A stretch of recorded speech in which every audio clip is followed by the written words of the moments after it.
Welcome back, Seekers of Wisdom, to day 18 of our 30-day Wisdom Quest Challenge. In our past few sessions, we have journeyed through the essential wisdom of resilience, acceptance, and surrender. We have learned that life will inevitably present us with storms, and that our peace depends not on resisting this flow, but on learning how to bend and how to float. Today, we take this understanding to its final, most transformative stage. We will explore what happens after we have accepted a hardship, what comes after we have surrendered to a reality we cannot change. We will discover that the greatest challenges of our lives are not just obstacles to be endured, but can be the very raw material from which we forge our deepest wisdom and our greatest strength. Today, we delve into the ancient and mystical art of alchemy. Not the literal, historical alchemy of attempting to turn lead into gold with potions and furnaces, but the profound spiritual and psychological alchemy of the human heart, an art form that is more relevant today than ever before. We are exploring dealing with adversity, the alchemical process of growth. We will tell a story about a barren land and a hidden secret, a story that reveals how our most painful struggles can be transformed into our most precious treasures, and how our life's greatest challenges are in fact our life's greatest opportunities. It is a journey into the fire of transformation, a lesson in how to find the gold that lies hidden within the lead of our own pain. Our story begins in a vast and desolate land known to the few who dared travel it as the Stone Wastes. It was a place of stark and lonely beauty, a sprawling landscape of gray dust and windswept mesas under a vast, indifferent sky that stretched from one horizon to the other. Nothing grew there. No trees, no grasses, not even the hardiest of mosses. The air was thin and sharp, and the silence was a living thing, broken only by the mournful song of the wind as it scoured the plains. People did not come to the Stone Wastes to build homes or start new lives, but to seek their fortune, for the land held a strange and paradoxical reputation, a legend whispered in the taverns of the border towns. It was said that scattered throughout the endless sea of dull, heavy, worthless lead stones that carpeted the land, one could occasionally find goldstone. A single goldstone was a marvel, a thing of breathtaking beauty that did not glitter with the reflected light, but pulsed with a warm inner fire of its own. It was said that to find such a stone was to find a lifetime of prosperity, peace, and profound wisdom. Into this land of harsh reality and whispered legend came a young woman named Lyra. She was not an adventurer or a treasure hunter by nature. She was a refugee from a different kind of hardship. She had fled a life in a crowded city where a devastating business failure, followed by a deep personal betrayal, had left her spirit in ruins. She felt like a failure, her confidence shattered, her heart heavy with a grief and bitterness that felt as heavy as any stone. She came to the wastes with the last flicker of her hope, yearning for a single miraculous stroke of luck that could change everything. She sought a life of meaning and security that had always eluded her. She arrived with a hopeful heart and a strong back, ready to begin her search. Her task, as she understood it, was a simple, brutal process of elimination. She had to sift through the endless sea of adversity, the millions of worthless, gray lid stones in the hopes of finding that one piece of pure, pre-existing fortune. Each day, she would rise before the sun, the cold air biting at her skin, her eyes scanning the ground, her hands sifting through the gray, gritty dust. And each day was the same. She would find hundreds, thousands of the dull, heavy lead stones. Each one she picked up felt like a personal disappointment, another failure, another obstacle standing between her and the happiness she so desperately sought. She would feel its dead, leaden weight in her palm, a perfect reflection of the weight in her own heart, and she would cast it aside in a gesture of frustration and contempt. Her life became a metaphor for the common human struggle against hardship. She was constantly encountering challenges, and her only response was to discard them, to curse them, and to hope desperately to find a path free of them. The piles of discarded lidstones around her small, lonely camp grew into monuments of her own frustration. In the highest peaks surrounding the stone wastes, hidden from the view of the prospectors below by a constant shroud of mist, lived an old man. He was known only as the Alchemist. He had lived in those peaks for so long that he had become a part of their geology, his face as cragged and timeless as the rock around him. The Alchemist did not search for goldstones. His work was different. Each evening, as the sun began to set and cast long shadows across the plains, he would descend from his mountain workshop with a large, empty basket woven from mountain grasses. He would walk silently through the plains, his feet making no sound on the dusty ground. He would come to the places where Lyra and the other prospectors had toiled, and he would look at the piles of discarded leadstones. He would pick them up, one by one. He would feel their weight, nod to himself as if recognizing an old friend, and place them carefully and reverently in his basket. To him, these stones were not obstacles. They were not failures. They were potential. They were promise. They were the sacred raw material of his great work. He understood the secret of the land, a secret that was not about location, but about process. He knew that the goldstones were not found, but forged. He was a master of the alchemical process of transformation. The conflict of our story was not between Lyra, the desperate seeker, and the alchemist, the patient creator.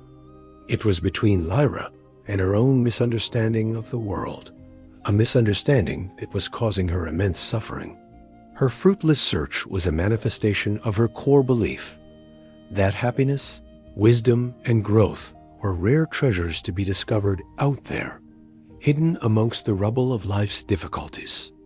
She believed that adversity was simply a meaningless and painful impediment to that search.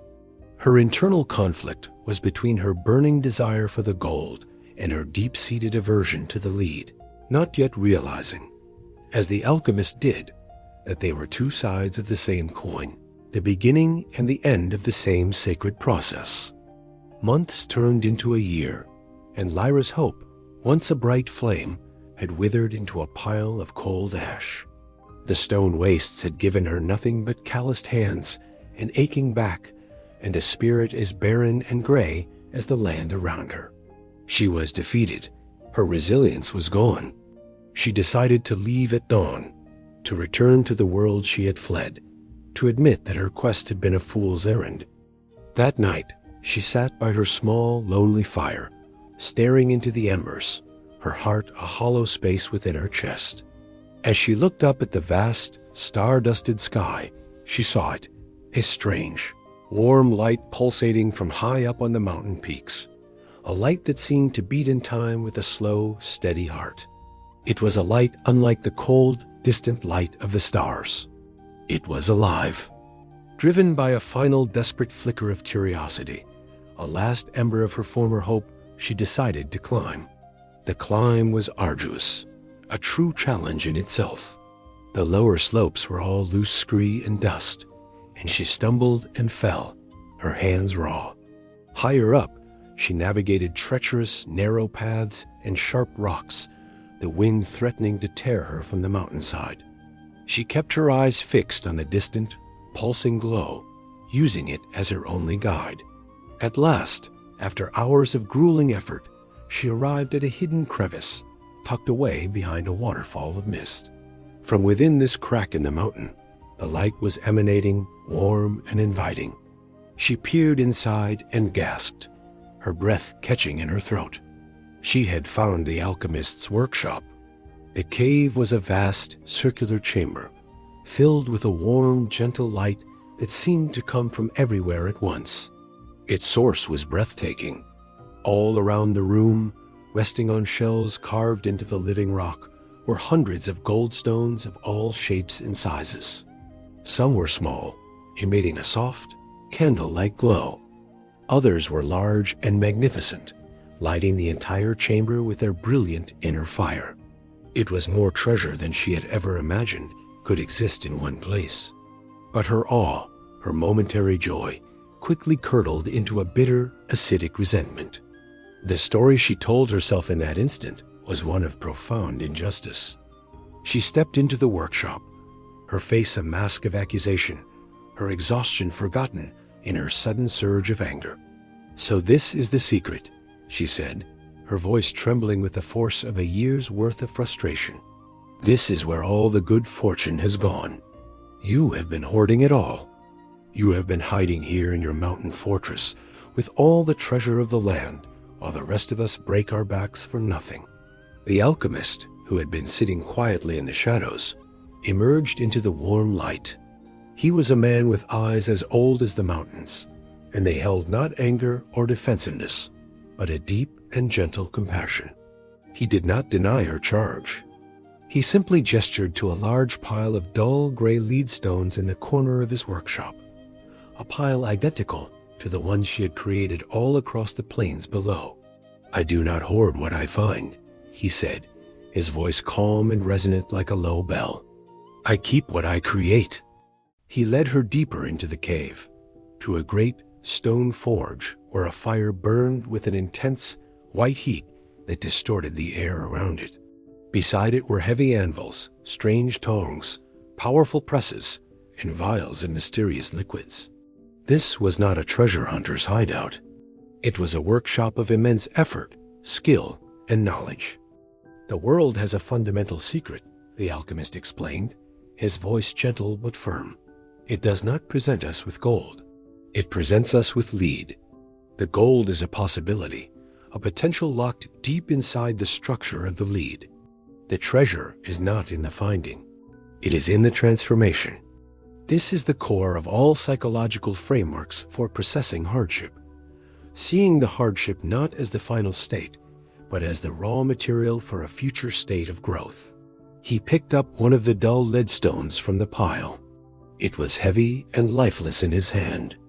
"Every person is given these," he said, holding it out to her so she could see it in the firelight. "The stones of adversity, the stones of loss, of failure, of heartbreak, of disappointment, of illness, of betrayal. Most people curse them and throw them away, spending their lives searching for the one, pure gold stone that they believe lies somewhere else, a life without problems. But the wise, the alchemists of the spirit, learned that the lead stone itself is the gift." He placed the stone with a pair of long tongs into the very heart of the fire. "To unlock the gold," he explained, "the lead must undergo the great process, the alchemical transformation. It must be subjected to intense heat and immense pressure. It must be held in the fire of our full attention, our mindfulness, not pushed away into the darkness of denial.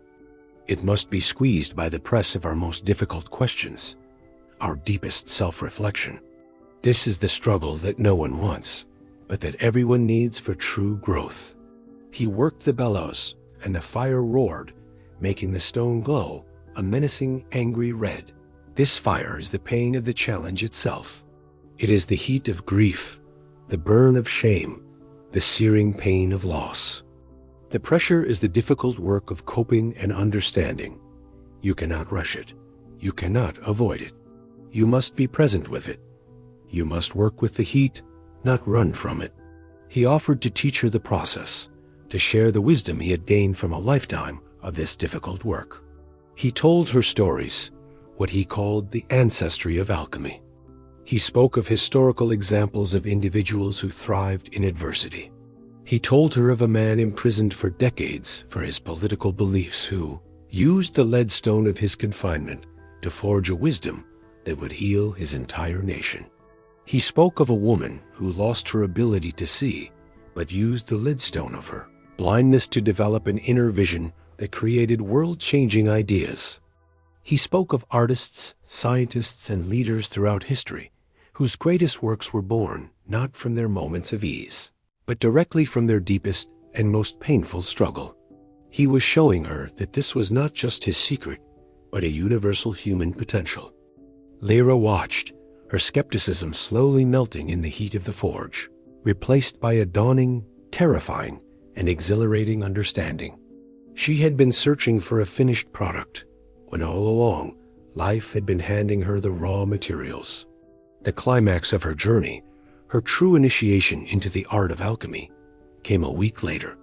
After teaching her the basics of the craft, how to manage the fire, how to work the press, how to listen to the stone, the alchemist presented Lyra with her final test.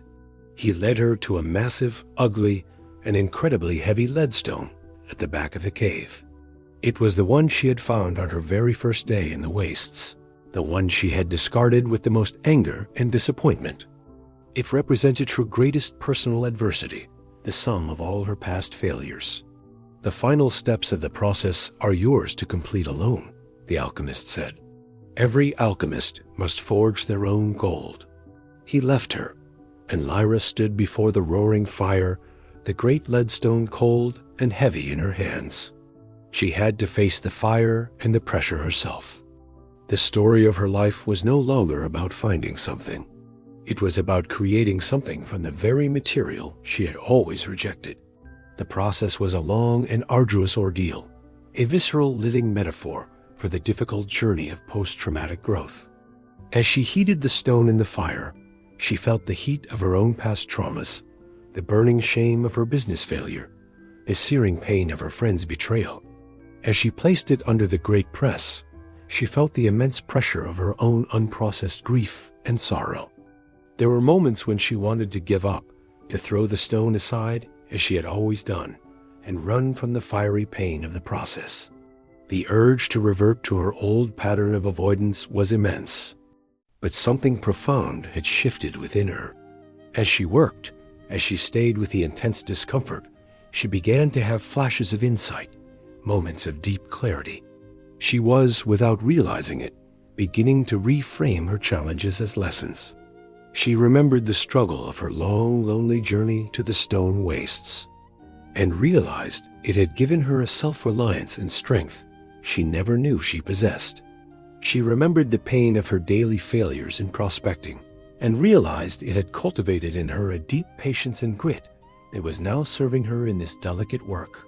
She remembered the sharp pain of her betrayal, and realized it had taught her a profound lesson about trust and discernment, a wisdom she would carry for the rest of her life. Her past adversities were not random, meaningless punishments.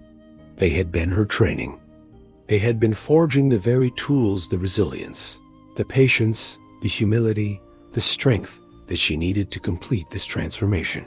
With a final great effort, summoning all the strength she had gained, she applied the last degree of pressure. She cried out, a sound that was both a sob of pain and a shout of release. The leadstone, which had resisted her for so long, finally cracked open, but it was not a violent shattering. It was a slow, beautiful unfolding, like a seed breaking open in the earth. From the center of the dull gray rock, a light began to emerge, a warm and brilliant glow that pushed the darkness of the cave away. The leadstone fell away like a husk, revealing a perfect, pulsating goldstone within, its light uniquely shaped by the pressures that had formed it. Lyra, exhausted, covered in soot, and with tears streaming down her face, picked it up. It was warm and alive in her hands, its light seeming to beat in time with her own resilient heart. It was more beautiful than any of the other stones in the workshop, not because it was bigger or brighter, but because she knew its story. She understood what it was made of. It was made of her pain. It was made of her struggle. It was made of her courage. She held the gold stone, which was not just an object, but a physical manifestation of her own embodied wisdom and growth, forged in the fires of her own adversity. She looked at her hands, no longer the hands of a desperate prospector searching for what was lost, but the strong, capable hands of an alchemist, capable of creating value from hardship. The resolution of Lyra's story is not that she left the stone wastes with her fortune. The resolution is that she stayed. She no longer saw the land as barren, but as a place of infinite, potent potential, a great cathedral for the work of the human spirit. She stopped searching for goldstones. She became an alchemist herself, building her own small forge not far from the masters. She would walk the plains each day, but now she looked for the heaviest, ugliest, most difficult lead stones she could find. She would gather them with a sense of reverence and excitement, no longer fearing them or seeing them as obstacles, but recognizing them as precious raw material for her own ongoing transformation.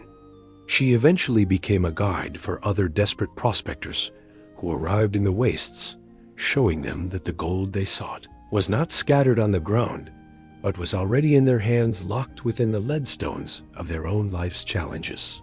She taught them the most profound secret of the human spirit, that our greatest growth does not come despite our hardships, but because of them.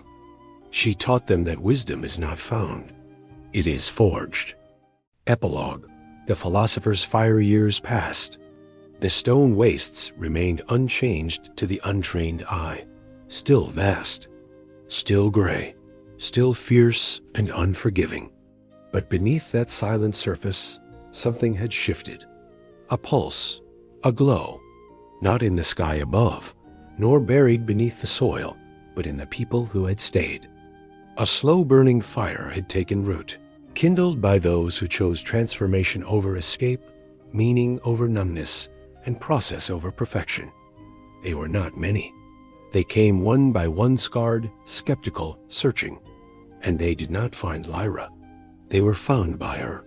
She no longer stood at the base of the wastes with a prospector's desperation.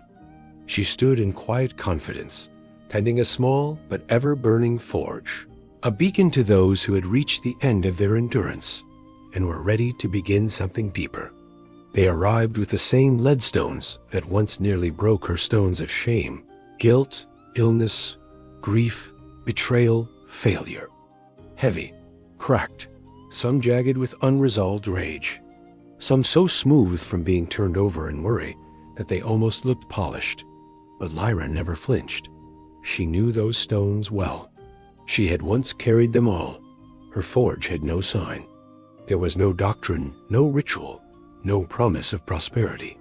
Only a single phrase, carved above the entryway into the stone. Not all treasure is found, some must be made. Inside, the forge was always warm. Not blistering, but steady, centered, sacred. The tools were simple. The fire was patient. The only requirement for entry was honesty. Not performative honesty, the kind worn like armor, but the raw, trembling honesty of someone finally willing to stop running, to stop pretending, to sit with the truth of what hurts. And Lyra would listen. She had become less of a guide and more of a mirror. When people tried to hand her their stones, begging her to take them away, she would gently press them back into their palms. "You already have what you need," she would say. "The question is, are you ready to see it differently?" And slowly, over days or weeks, sometimes even years, they would begin to see that the crack in the stone was not a flaw, but an opening, that the weight was not meant to crush them, but to ground them, that the pain was not proof of failure, but proof of depth, of capacity, of love. The cycle continues. One day, an old man arrived, bent with age, eyes sunken with weariness. He had walked for weeks, guided by nothing more than rumor. He carried no bags, just a single stone, wrapped in a cloth, held close to his chest like a wounded bird. When Lyra unwrapped it, her breath caught. It was her leadstone, the very first one she had picked up, the very one she had discarded in anger and shame all those years ago. It had been weathered by time, but she recognized it instantly. Its contours, its weight, the small chip at the base where she had hurled it against the canyon wall in despair. "I found it," the old man said, "in the place they call the Valley of Sorrows, buried under a cairn. I don't know why I kept it. It felt important, like it was waiting for someone." Lyra said nothing at first. She held the stone in silence, the firelight reflecting in her eyes. And then, softly, she laughed. A quiet, reverent laugh, the kind that only comes from someone who has lived 1,000 lives in one. "It was waiting for me," she said. And with that, She placed it in the fire once more, not to transform it, but to honor it, to remember, to bless the stone that began it all. The forge of the mind. Not everyone who came to Lyra stayed. Some worked one stone and left, renewed. Some stayed for a season. A few, the rare few, became alchemists themselves. But all carried the seed of transformation within them, a truth now engraved on their souls. Lyra began to notice a new kind of student, not just those in crisis, but those in inquiry.